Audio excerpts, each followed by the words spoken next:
YouTube, BigH Trucking. Desperately need a haircut.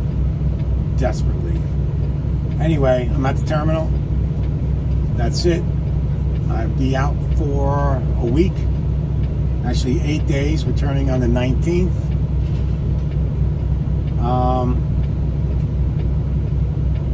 Looking forward to my last hurrah with this truck. Although I've had some issues with the truck, I've done very well with the truck. The truck's taken care of me as well as I've taken care of the truck. And that's the name of the game. These trucks work really hard. And guys, if you can not wait until you do your oil changes, or if you find something that needs to be replaced, repaired, I know prices are steep on these trucks. I get it. But the alternative is wait, and then becomes a snowball of problems. Although we've had sensor problems, we have replaced several brake chambers. Had an accident with it. Not my doing. That was my trainee at the time. And a few other issues. Premature wear of the drive tires, just the front. So now I make sure, especially with the truck I'm going to get, I will do an alignment on it every 6 months. It's my truck. It's a different world.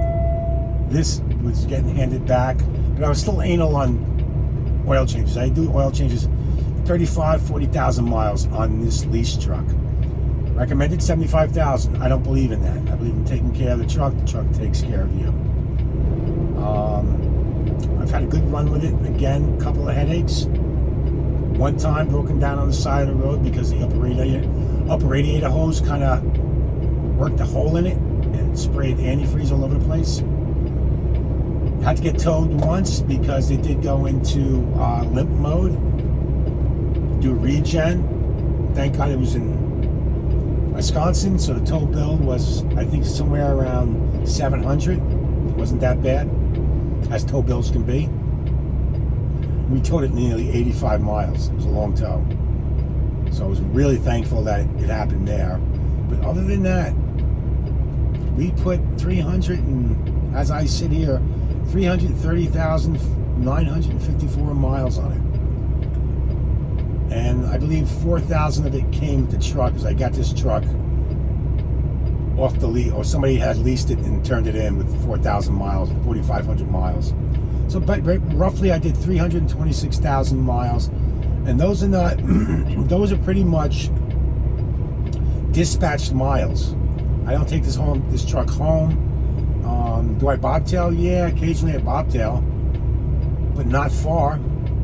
So majority of these, 97% of these miles are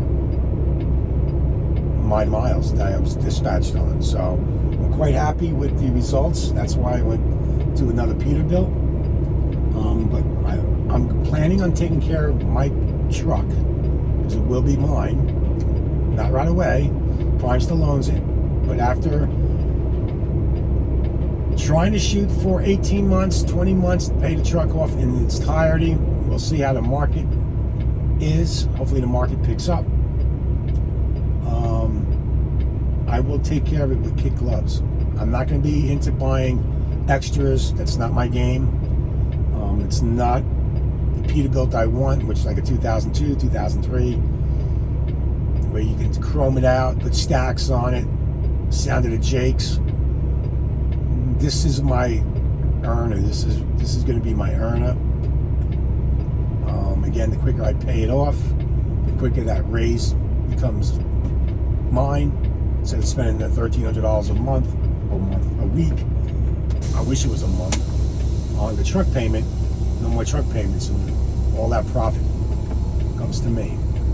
So some people say, I don't know. With the lease truck, I don't have to put no money down. Yeah, I'm only putting 14 grand down, plus the 3,000 for extras. So I'm walking with a $17,000 investment to make hundreds of thousands of dollars. Where can you go invest 17 grand, get pulled up, invest 17 grand, and make all that money. So that's the way I look at it. I look at it as an investment. I'm investing money to make money. I don't know what this guy's doing. Dude, I don't want to run you over.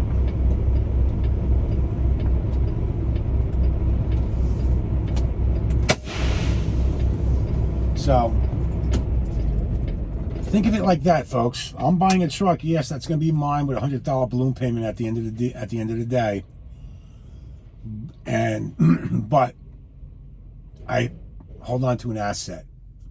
So after 3-4 years, I can turn around and sell it for more money than I would if I got the lease bonus payout. I can sell it, make that 17 grand back, which I already had made through the course of the 3 years running loads. And again, at the end of the day, it's an investment to an asset, a means to an end.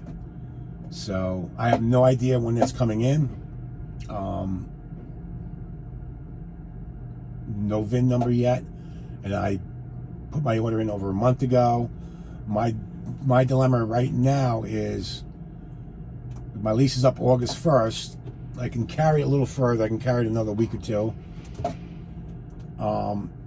I'm trying to make travel arrangements to fly. Flying out of Springfield is not the issue. It's when to come back.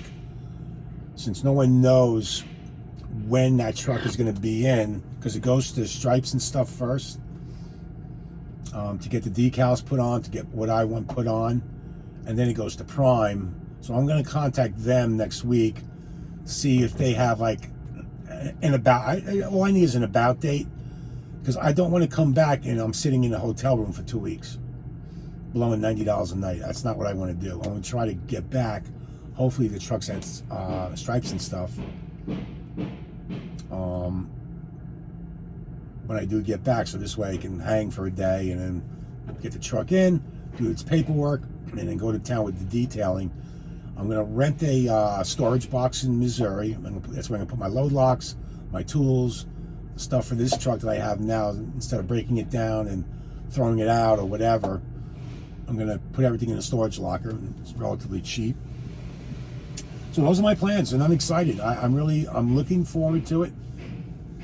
I can only hope and pray that I get have as much success with that truck as I did with this truck. Hopefully a little bit better. Sensors and won't be as apparent. Hopefully Peterbilt's worked on that end of it. I understand there's fuel injector problems on the 24, but I'm gonna definitely.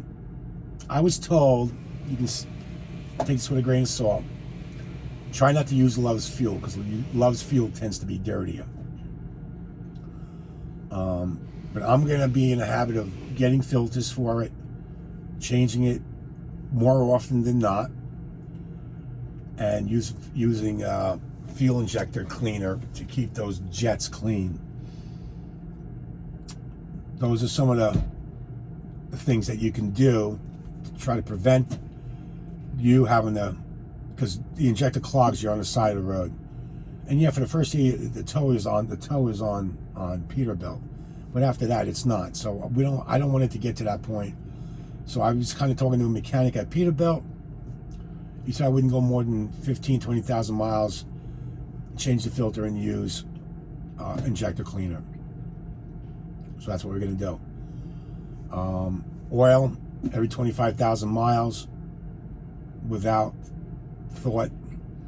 I'd rather spend the $500 in preventative maintenance than having breakdowns and issues. So that's what I'm about. Proactive. And you guys can run the truck the way you want, but you think you're saving money, at the end you're going to end up spending more money than if you just did these little odds and ends to keep it moving. Because without the wheels turning, you ain't earning. That's the old adage in this business. If the wheels ain't turning, you're not earning. So we want to keep earning. And that's it. I'm excited to go home for a week. Again, it's short. I typically take 2 weeks off because when I come back, it's going to be June 19th, and my lease is up August 1st. Maybe it won't be, maybe it will be, but technically speaking, August 1st is when the truck has done its fulfillment for 3 years. Again, depending on where my truck is, I may stay out for another week or two and then go home because I want to do an extended homestay. I don't want to come back in a week. I want to take at least a month off, 5 weeks off, but I don't want to exceed the 59 days to lose my benefits. Because ultimately I may stay here for the 10 years. I didn't think I was going to. You know, I got a new lease on life. I feel great. Eating well, doing the exercises, walking, lost some weight, and because, as you well know, you see people at truck stops like, wow, I was going there, and I don't want to be there. I'm too old to be carrying around 300 pounds. So anyway, enough out of me. BigH Trucking is out. Continue success. Make great decisions. Peace out.